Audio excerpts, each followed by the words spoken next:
नमस्कार. लग्नानंतर होईलच प्रेम या मालिकेच्या आजच्या भागामध्ये मी तुम्हा सर्वांचे अगदी मनपूर्वक स्वागत करते. आजच्या भागामध्ये आपल्याला पाहायला मिळतं सर्वच जण रम्या आणि विजय या दोघांचंही कौतुक करतात. तर नंदिनी म्हणू लागते, मग काय आता दोघंही एकमेकांना पसंत आहात, मग आता लग्नाचा आणि साखरपुड्याचा मुहूर्त गुरुजींना विचारून काढायला काहीच हरकत नाही. परंतु त्याचवेळी विजय म्हणतो, नाही नाही, मला एवढ्या लवकर लग्न करायचं नाही, म्हणजे मुहूर्त काढायला काहीच हरकत नाही, परंतु माझी एक अट आहे. तर आता पार्थ विचारतो की कोणती अट? तर विजय म्हणू लागतो, एंगेजमेंटसाठी माझी काहीच हरकत नाही आहे, परंतु लग्न मला 7 ते 8 महिन्यांनंतर करायचं आहे. आता हे ऐकल्यानंतर सर्वांनाच धक्का बसतो. सर्वच जण एकमेकांकडे पाहत असतात. तर पार्थ त्यांना विचारतो की का, कशासाठी? तर आता विजय म्हणू लागतो, मला रम्याला जाणून घेण्यासाठी थोडा वेळ हवा आहे, कारण आम्हाला दोघांना एकमेकांसोबत थोडा वेळ घालवायचा आहे. मला रम्यासोबत खूप फिरायचं आहे, तिच्यासोबत शॉपिंग करायची आहे, तिच्यासोबत चौपाटीवर बसायचं आहे, तिच्यासोबत खूप गप्पा मारायच्या आहेत.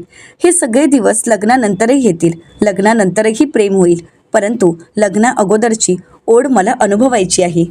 तर विक्रम कौतुक करत म्हणतात, हो क्या बात आहे, म्हणजे लग्नानंतर प्रेम होईलच, परंतु लग्ना अगोदरची ओढ अनुभवायची आहे. खरंच किती छान आहे ना, मानेनी पक्के देशमुख वाटतायत ना गं, असं म्हणत विक्रम हे खूप खुश असतात. तर मानिनीताई म्हणतात, तुम्हाला जर थांबायचं असेल तर आमची काहीच हरकत नाही आहे, पण तुमच्या होणाऱ्या बायकोला तुम्ही विचारलंय ना? तर आता विजय इथे रम्याकडे पाहतो. तर मानिनीताई म्हणतात, म्हणजे तुमच्या बायकोला जर घाई असेल लग्नाची तर मग मात्र आम्ही काहीच करू शकत नाही. तर विक्रम म्हणतात, हो हो, हे मात्र खरं आहे. तर मानिनीताई रम्याला म्हणतात, काय ग रम्या? तर विक्रम म्हणतात, हो ना रम्या, तुझा निर्णय सांग. रम्या म्हणते की हो, मला यांची ही अट मान्य आहे, मला चालेल उशिरा लग्न. आता नंदिनी आणि पार्थ एकमेकांकडे पाहतात. तर इथे रम्या लाजतच म्हणू लागते, मला सुद्धा लग्न अगोदरची फेस अनुभवायची आहे.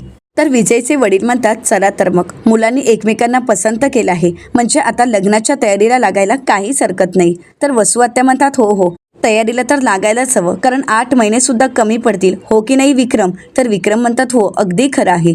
तर आता विजयचे वडील म्हणतात, चला तर मग, तुम्ही तुमच्या गुरुजींशी बोलून एक चांगला मुहूर्त काढा आणि आम्हाला कळवा. तर मानिनीताई म्हणतात की हो, आम्ही तुम्हाला लवकरच कळवू, परंतु आता जर मुलांनी एकमेकांना पसंत केलंच आहे तर आपण सर्वांनी तोंड गोड करूयात का? आता सर्वच जण खूप खुश असतात, सर्वच जण एकमेकांना पेढा भरवतात. तर इकडे वसू आत्या सुद्धा खुश असण्याचं नाटक करून दाखवतात. तर इकडे मात्र पार्थ आणि नंदिनी बाजूला उभे असतात. आता रम्याच्या बघण्याचा कार्यक्रम खूप छान पद्धतीने पार पडलेला असतो. काव्या खुश असते आणि म्हणू लागते, रम्याचा साखरपुडा लग्न ठरला आहे आणि मी गाडी चालवायला सुद्धा शिकली आहे आणि हे सगळं मला अनिशाला सांगायचं आहे, पण अनिशा फोन का उचलत नाहीये? असं म्हणत काव्या पुन्हा पुन्हा अनिशाला फोन करत असते. काव्या म्हणू लागते, उचल ग बाई फोन. तर दुसरीकडे अनिशा पाहते तर काव्याचा फोन असतो, परंतु अनिशा कट करते. तर आता काव्या म्हणू लागते की हिची काही नाटकं सुरू झाली आहेत ना, काहीच कळत नाही, आता हिला व्हॉइस मेसेजच पाठवावा लागेल. आणि म्हणूनच काव्या अनिशाला व्हॉइस मेसेज पाठवते आणि म्हणू लागते, ए अनिशा, तू जर आता माझा फोन नाही ना उचललास आणि तू माझ्याशी नाही बोलीस तर मी तुझ्याशी आयुष्यभर बोलणार नाही. आता अनिशा ती व्हॉइस नोट ऐकते आणि त्यानंतर काव्याला लगेच फोन करते. तर काव्या अनिशावर चिडते आणि म्हणू लागते, अगे देडशाने, किती वेळ झाला ग, मी तुला सतत फोन करण्याचा प्रयत्न करते, काय झालंय नक्की तुला? माझा फोन का उचलत नव्हतीस? तर अनिशा म्हणते, बोल, का फोन करत होतीस? आता अनिशाची ही बोलण्याची पद्धत ऐकून काव्याला धक्काच बसतो. काव्या म्हणते, अनिशा, ही काय बोलतेस तू? आणि फोन का करत होतीस म्हणजे? हे काय विचारणं झालं अनिशा? अगं आपण एकमेकांशी किती बोलतो, आपण एकमेकींना फोन नाही का करत? असं म्हणत काव्य अगदी छान पद्धतीने अनिशाशी बोलत असते, परंतु अनिशा मात्र कुठल्या तरी विचारात असते. अगं अनिशा, माझ्याकडे एक गुड न्यूज होती आणि ती गुड न्यूज देण्यासाठीच मी फोन करत होते, पण ही गोष्ट ही तितकीच खरी आहे की आजकाल मी तुला फोन करते पण तू मात्र माझ्याशी बोलायला टाळाटाळ करतेस, मला फोनही करत नाहीयेस किंवा मी फोन केला तर उचलतही नाहीयेस. आणि बरं, किती दिवस झाले तू इकडे फिरकली सुद्धा नाहीयेस. अगं ये ना एक दिवस तरी इकडे, छान गप्पा मारू. बरं, मी माझ्या हातची सिनेमन कॉफी सुद्धा तुला देईन, पण एका दिवसासाठी तरी ये ना, येशील ना? तर आता अनिशा म्हणते, ए काव्य ऐक ना, मी आता खूप गडबडीत आहे. तर काव्य अनिशाला म्हणते, ए अनिशा, 1 मिनिट, तू कशात बिझी आहेस सांग ना? तर अनिशा आता काव्याला म्हणते, ज्यात तू बिझी नाही आहेस ना त्यात मी बिझी आहे. आता अनिशाचं हे बोलणं काव्याला खटकत असतं, म्हणजे काव्याला काहीच कळत नसतं की अनिशा अशी का बोलते. काव्य अनिशाला म्हणते, अनिशा अगं काय झालंय नक्की, तू अशी का बोलतेस? अनिशा म्हणते बाय. काव्या म्हणते 1 मिनिट. अनिशा तू फोन ठेवणार नाहीयेस. तू जर माझ्याशी नाही बोललीस ना, एक काम करते मी आता, मी तुला फोन वगैरे करत बसतच नाही, तुझ्या घरीच येऊन बसते. तर आता अनिशा म्हणते तू कुठे येऊन जाणार आहेस? तर काव्या म्हणते अगं, तर अनिशा म्हणते की हो, कारण मी आता माझ्या जुन्या घरी राहत नाहीये, मी माझं राहण्याचं ठिकाण बदललं आहे, मी आता दुसऱ्या ठिकाणी राहते. आता हे ऐकून काव्याला धक्काच बसतो. काव्य म्हणते अनिशा काय बोलतेस तू नक्की? कधी शिफ्ट झाली असते तरी सांगशील का? आणि बरं एकटीनेच सगळं काही शिफ्ट केलंयस का? अगं मला का नाही सांगितलंयस तू? अगं मला तरी सांगायचं होतं, मी तुझ्या मदतीला आली असती. तर अनिशा चिडते आणि म्हणू लागते नसती आली असतीस का काव्या, कारण तू तुझ्या लाईफमध्ये बिझी आहेस, बाय. असं म्हणत अनिशा फोन ठेवते. तर त्याच वेळी आता काव्या विचार करू लागते की अनिशाला नक्की काय झालंय, ती अशी का वागते. तर पार्थ तिच्यासाठी मसाला दूध घेऊन येतो आणि म्हणतो हे घे.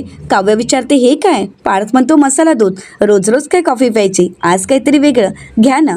तर आता काव्या पार्थकडे पाहते आणि म्हणू लागते उद्या रम्याचा साखरपुडा झाल्यानंतर मी अनिशाला भेटून येते. पार्थ म्हणतो हो काहीच हरकत नाही. तर काव्य म्हणते अनिशाला काय झालंय काहीच कळत नाहीये, म्हणजे ती माझ्याशी नीट बोलतही नाहीये. मला असं वाटतंय, म्हणजे राहून राहून माझ्या मनाला असं वाटते की अनिशा न बोलण्याचं कारण माझ्या समोरच आहे, परंतु मला कळत नाहीये. काव्य आता या सगळ्याचा विचार करू लागते. तर दुसरीकडे रम्याची चिडचिड होत असते. रम्या म्हणू लागते खोटं हसून हसून माझे गाल दुखायला लागलेत, कधी एकदा तो बघण्याचा कार्यक्रम संपतोय असं मला झालं होतं. तर त्याचवेळी वसुआत्या त्या ठिकाणी येतात आणि खुश होत म्हणतात रम्या रम्या अगं हा बघण्याचा कार्यक्रम झाला ना, तो खरंच मला खूप छान वाटला. रम्या म्हणते काय? तर वसुआत्या म्हणतात की हो मला खरंच हा कार्यक्रम खूप आवडला. हे बघ रम्या, प्रत्येक आईचं स्वप्न असतं की आपल्या मुलीसाठी एक छान स्थळ यावं, बघण्याचा कार्यक्रम हवा, कांदे पोह्यांचा कार्यक्रम हवा, आणि अगदी माझंही तेच स्वप्न होतं ग रम्या. आता रम्याला मात्र खूप राग येत असतो. तर वसुआत्या पुढे म्हणतात मानपणाच्या बैठकी व्हाव्यात आणि पुढे जाऊन त्या समोरच्यांनी आपल्या मुलीला पसंत करावं. रम्या तुला खरं सांगू का, मला खूप आवडली आहेत ग ही माणसं, म्हणजे विजय किंवा विजयचे आई बाबा खरंच खूप चांगले आहेत स्वभावाने, खरंच खूप छान कुटुंब आहे. आणि रम्या मी सुद्धा बघत होते तू विजयकडे बघून कशी लाजत होतीस ते. तर आता रम्याला धक्काच बसतो. रम्या वसुआत्यांना म्हणते ए आई, हे सगळं काही तुला खरं वाटत होतं का? तर वसुआत्या म्हणतात अगं. रम्या म्हणते अगं ते सगळं काही खोटं होतं, मी फक्त नाटक करत होती, उगाच नसती स्वप्न बघू नकोस. वसुआत्या म्हणतात रम्या अगं एवढं चांगलं स्थळ आलंय, चांगली माणसं आहेत, मग या कुटुंबाचा विचार करायला काय हरकत आहे. बाळा हे बघ मी आत्तापर्यंत बोलले नव्हते, परंतु आता बस झालं नाही हे सगळं काही. परंतु रम्या मात्र वसुआत्यांच्या बोलण्याकडे दुर्लक्ष करते, ती काहीच ऐकून घेत नसते. वसुआत्या म्हणतात बघ एकदा विचार करून बघ, ऐकायला किती छान वाटेल ना. रम्या विजय मतकरी असं वसुआत्या म्हणतील. त्याचवेळी रम्या तिच्या हातातील बांगड्या वगैरे फेकून देते आणि म्हणू लागते बस यापुढे आई असं तू कधीही बोलणार नाहीयेस, कारण रम्या विजय मतकरी हे असं कधीही घडणार नाही. कारण रम्याच्या पुढे फक्त पार्थचं नाव लागणार आहे, रम्या पार्थ देशमुख. असं म्हणत रम्या खुश होते आणि पार्थसोबत त्याचं नाव लावण्याचं ती स्वप्न पाहत असते. आता रम्या पुढे वसुआत्यांना म्हणते आणि ही गोष्ट कधीच कोणीच रिप्लेस करू शकत नाही, ही गोष्ट कायम लक्षात ठेवायची. वसुआत्या रम्याला समजावण्याचा प्रयत्न करत असतात, परंतु रम्या मात्र पार्थच्या प्रेमामध्ये वेडी झालेली असते. आता वसुआत्याही चिडतात आणि रम्याला म्हणू लागतात किती दिवस, अजून किती दिवस त्या पार्थच्या मागे मागे फिरणार आहेस आणि किती दिवस हे पार्थचं पुराण चालू राहणार आहे. रम्या तो विजय खरंच खूप चांगला माणूस आहे ग, खूप साधा आहे ग, मला मान्य आहे कालपर्यंत मी त्याला मजनू म्हणत होते, परंतु आज मी ज्यावेळी त्याला प्रत्यक्षात पाहिलं त्यावेळी मला पटतंय की खरंच तो एक माणूस म्हणून खूप चांगला आहे आणि तो तुला खरंच खूप आनंदात ठेवू शकतो. रम्या ग विजयमध्ये असणारा साधेपणा, तुझ्याबद्दलचा असणारा आदर, हे सगळं पाहिल्यानंतर खूप बरं वाटलं ग बाळा. रम्या मला सांग पार्थच काय तर या घरात इतर कोणीतरी तुला इतका मान दिलाय का ग रम्या? वसुआत्या पुढे म्हणतात रम्या मला असं वाटतंय रम्या, मला तरी वाटते की तुझ्या बाबांनीच तुझ्यासाठी इतकं छान स्थळ पाठवलंय. रम्या म्हणते काय? तर वसुआत्या म्हणतात की हो, माझं मन मला सांगते की हे सगळे काही तुझ्या बाबांचे आशीर्वाद आहेत. रम्या ऐक ना रम्या, अगं कदाचित हा मुलगा पार्थपेक्षाही चांगला असू शकतो. आणि रम्या अगं विचार करायला काय हरकत आहे बाळा. रम्या मोठ्यानेच वसुआत्यांवर चिडते आणि म्हणू लागते आई बास. असं म्हणत रम्या तिथून निघून जाते. आता वसुआत्यांना रम्याची खूप काळजी वाटत असते. तर दुसरीकडे पाहायला मिळतं आता कार्यक्रम तर पूर्ण झालेला असतो, परंतु त्यानंतर नंदिनी आणि पार्थ यांची चर्चा चालू असते. रम्या आणि विजय यांच्याविषयी त्या बोलत असतात. तर नंदिनी म्हणू लागते, पार्थ मी तुम्हाला खरं सांगू का, विजय हा मला खरंच खूप चांगला माणूस वाटला. म्हणजे त्याच्याकडे पाहिल्यानंतर आणि त्याच्यातील तो साधेपणा पाहिल्यानंतर वाटलंच नाही की तो रम्याच्या कुठल्या कारस्थानांमध्ये सामील असेल. तर पार्थ नंदिनीला म्हणतो की मी हे सुद्धा नोटीस केलं आहे की विजय अगोदरच रम्याच्या प्रेमात आहे, तो आधीच रम्याच्या प्रेमात पडला आहे. तर नंदिनी म्हणते मग? तर पार्थ म्हणतो, प्रेमात पडलेली व्यक्ती समोरच्या व्यक्तीवर डोळे झाकून विश्वास ठेवते. प्रेमात माणूस समोरच्यावर आंधळ्यासारखा विश्वास ठेवतो. मग ती व्यक्ती खरी असेल किंवा चुकीची असेल याकडे तो पाहतही नाही आणि म्हणूनच समोरची व्यक्ती जे सांगेल ते करतो. तर आता नंदिनी म्हणते, म्हणजे तुम्हाला असं वाटतंय की रम्याने अगोदरच गोड बोलून विजयकडून हे सगळं काही करून घेतलं असेल का? तर पार्थ म्हणतो की हो, मला असं अगदी मनापासून वाटते, कारण रम्याला मी लहानपणापासून ओळखतो. तर नंदिनी म्हणते, म्हणजे रम्या विजयचा वापर करत असेल? तर पार्थ म्हणतो, मी ऑब्झर्व केला आहे, ज्यावेळी तुम्ही रम्याला घेऊन आलात त्यावेळी विजय उठून उभा राहिला होता. त्याच्या डोळ्यात, त्याच्या नजरेत असणारा रम्याविषयीचा आदर मी पाहिला. आणि त्यानंतर ज्यावेळी विजय आणि रम्या रूममधून बाहेर आले तेव्हा तो काय म्हणाला की 8 महिन्यानंतर लग्न करूया, हे तुम्हाला पटतंय का? तर नंदिनी म्हणते, नाही, माझ्याही मनालाही पटत नाहीये. मलाही तुमचं म्हणणं पटतंय, तुम्ही बोलताय ते अगदी खरं आहे. रम्याने गोड बोलून हे सगळं काही त्याला बोलायला लावलंही असेल, म्हणजे याचा अर्थ असा होतो की रम्या ह्या सगळ्या गोष्टींचा दिखावा करते. तर पार्थ म्हणतो, करतही असेल, कारण मला नाही वाटत नंदिनी की रम्या खरंच बदलली असेल. रम्या बदलणं शक्य नाही नंदिनी. काय आहे ना नंदिनी, मी आणलेल्या स्थळाबद्दल मला गॅरंटी आहे, परंतु रम्याबद्दल मला अजिबातच गॅरंटी नाही. त्या मुलीवर मी कधीच विश्वास ठेवू शकत नाही नंदिनी. आता त्या रम्याच्या मनात काय चालू आहे मला नाही माहीत, परंतु मला हे सेन्स होतंय की जे दिसतंय तसं अजिबातच नाहीये. तर नंदिनी म्हणते की हो. तर पार्थ म्हणतो, नंदिनी मला तुम्हाला जे पटतंय समजतंय ते काव्य आणि जीवाला का कळत नाहीये? तर नंदिनी म्हणते, कदाचित ते दोघंही आपल्या जागेवर रम्याला ठेवून विचार करत असतील. त्या दोघांनी प्रेमाच्या बाबतीत खूप सहन केलं आहे, म्हणजे त्यांचं प्रेम असूनही शेवटी काय घडलं हे आपण पाहिलंच आहे. दोघंही मूव्ह ऑन झाले आहेत आणि त्यांनी त्यांच्या आयुष्याला सुरुवात केली. मग त्यांनाही असंच वाटतंय की रम्यासुद्धा मूव्ह ऑन झाली असेल आणि तिने सुद्धा तिच्या नवीन आयुष्याला सुरुवात केली असावी आणि म्हणूनच हे दोघंही तिच्यावर डोळे झाकून विश्वास ठेवतायत. आणि त्यातही आपल्या लग्नात कुठली अडचणही आली नाही आणि म्हणूनच त्यांचा जास्त विश्वास रम्यावर आहे. त्यामुळे पार्थ या सगळ्यामध्ये त्या दोघांचा दोष नाहीये. ते दोघंही मूर्ख नाहीयेत, पण दोघंही खूप साधे आहेत, मनाने खूप साधे आहेत आणि म्हणूनच निश्चिंत आहेत. तर पार्थ म्हणतो, परंतु आपण मात्र अडकलो आहोत. पण उद्याची एंगेजमेंट कुठल्याही परिस्थितीत व्हायलाच पाहिजे, रम्याला माघार घ्यायला द्यायची नाही. नंदिनी म्हणते, डन, आपल्याला उद्याचा कार्यक्रम अगदी व्यवस्थित पार पाडायचा आहे. उद्याचा दिवस हा महत्त्वाचा दिवस आहे, असं म्हणत पार्थ आणि नंदिनी आता पुढच्या गोष्टींचा विचार करू लागतात. तर दुसऱ्या दिवशी रम्या ही साखरपुड्यासाठी तयार झालेली असते, परंतु मात्र ती पार्थमध्ये इतकी गुंतून गेलेली असते की ती दुसऱ्या कुठल्याच गोष्टीचा विचार करत नाही. आता रम्याला विजयसोबतचा साखरपुडा करायचा नसतो. विजयच्या हातून तिला हातात अंगठी घालून घ्यायची नसते, म्हणून रम्याने हातामध्ये कटर घेतलेला असतो आणि स्वतःला जखम करून घेते. तर दुसरीकडे विजय आणि त्याचं कुटुंब, त्याचे आई वडील देशमुखांच्या घरी आलेले असतात. आता देशमुखांच्या घरी येताच संपूर्ण देशमुख कुटुंब त्यांच्या स्वागतासाठी जय्यत तयारी करतं. अगदी थाटामाटात त्यांचं स्वागत केलं जातं. सर्वप्रथम मानिनीताई विजय यांचं औक्षण करतात. तर इकडे मात्र जीवाची नंदिनीसोबत मस्करी चालू असते. तर पार्थ मात्र काव्याची वाट पाहत असतो. आता काव्य खूप छान तयार होऊन येते, खूप छान साडीही नेसलेली असते आणि केसात गजराही असतो. ते पाहून पार्थ अगदी तिच्यामध्ये हरवून जातो. तर काव्य पार्थला विचारते की काय? तर पार्थ खुणावूनच काव्याचं कौतुक करतो आणि तिला म्हणतो, खरंच खूप छान दिसतेस. तर त्यानंतर आता नंदिनीताई इथे विजयचं औक्षण करतात. तर पार्थच्या हातामध्ये असणाऱ्या गुलाबाच्या पाकळ्या आता पार्थ काव्याच्या डोक्यावर टाकतो. तर काव्या मागे वळून म्हणते, देशमुख काय चाललंय? तर त्यानंतर मानिनीताई पार्थला आवाज देतात आणि म्हणतात, ती प्लेट इकडे दे. पार्थ आता प्लेट तर मानिनीताईंकडे देतो, परंतु त्या अगोदरच हातात भरपूर अशा गुलाबाच्या पाकळ्या ठेवतो आणि पुन्हा एकदा तो काव्यावर टाकतो. काव्य म्हणते, देशमुख आईंना सांगू का? परंतु पार्थच्या खोड्या काही थांबत नसतात. तर आता घरातील सर्वच जण खूप खुश असतात. आता मानिनीताईंच्या नंतर वसुआत्या विजय यांचं औक्षण करतात आणि त्यानंतर विजय घरातील सर्वांचे थोर मोठ्यांचे आशीर्वाद घेत आता सर्व देशमुख कुटुंब विजय यांचं जय्यत स्वागत करतात. आता सर्वांच्या गप्पा चालू असतात. तर विक्रम म्हणतात, बरं बरं मानिनी, अगं पाहुणे आले आहेत, मग त्यांच्या खाण्यापिण्याची काहीतरी व्यवस्था करा. जे काही बनवत होता म्हणजे वडे तळायला घेतले होते त्याचं काय झालं? तर आता सर्वच जण विक्रम यांच्याकडे पाहतात. तर मिथुन काका म्हणतात, वडे वडे तळायला घेतले होते. आता मिथुन काका खूप खुश असतात. तर विक्रम म्हणतात की हो रे, वडे बनवले आहेत. तर मानिनीताई म्हणतात, अहो काय चाललंय हे पाहुण्यांसमोर, जरा थांबा, मला असं वाटलं की अगोदर अंगठ्या घालून होऊ देत ना. असं म्हणत मानिनीताई पाहुण्यांना विचारतात, चालेल ना? तर मानिनीताई आता विक्रम यांना म्हणतात, बघा त्यांना चालेल, परंतु तुम्ही मात्र वडे खाण्यासाठी उतावळे. तर विजयची आई म्हणू लागते, अहो राहू देत वो, चालतं, काहीच हरकत नाही.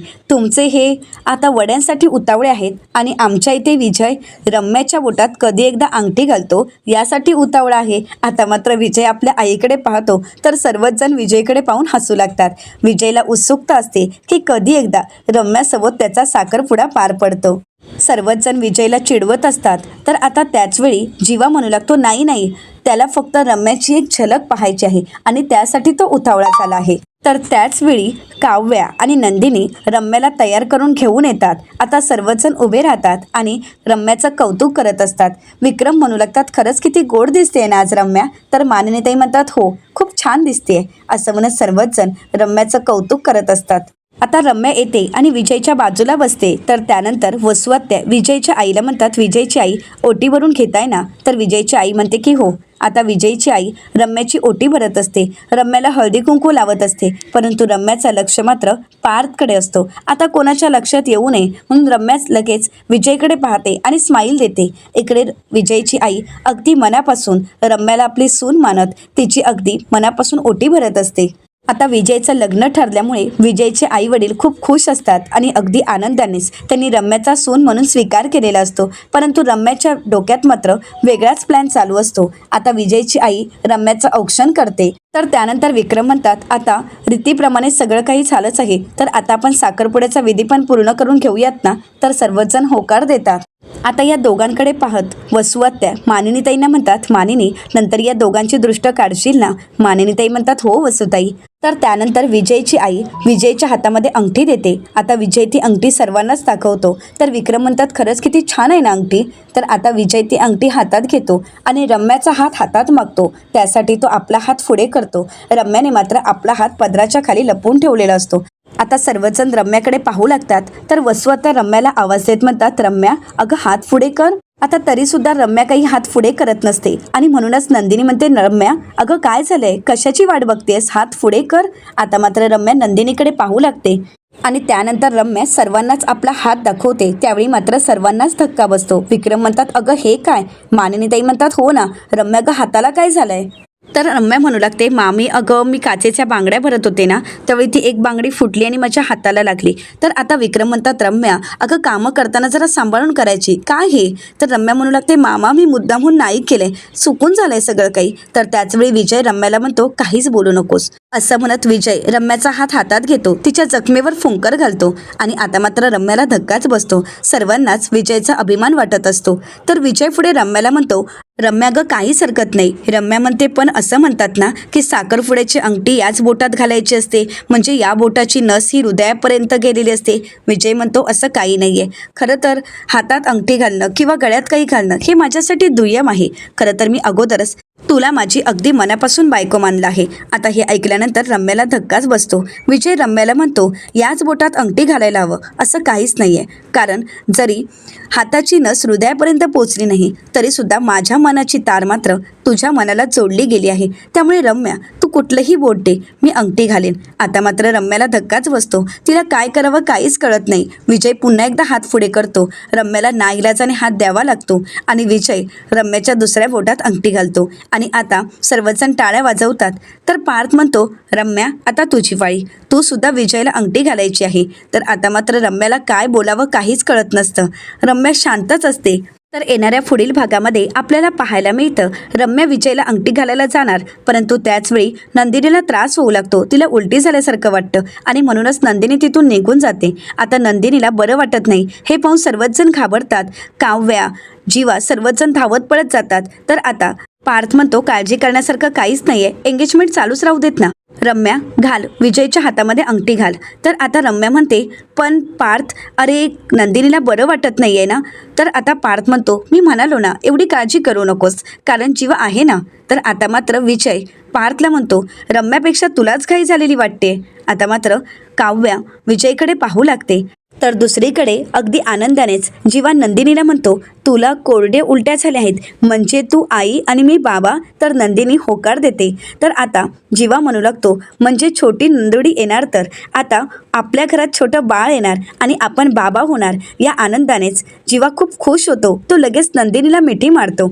आता या सगळ्या गडबडीत रम्याचा साखरपुडा तर होईल ना, हे पाहणं अतिशय रंजक ठरणार आहे. मित्रांनो, अशाच मालिकांचे नवनवीन अपडेट पाहण्यासाठी चॅनलला नक्कीच सबस्क्राईब करा. आजचा व्हिडिओ जर आवडला असेल तर व्हिडिओला लाईक करायलाही विसरू नका. व्हिडिओ पाहिल्याबद्दल तुम्हा सर्वांचे अगदी मनपूर्वक धन्यवाद.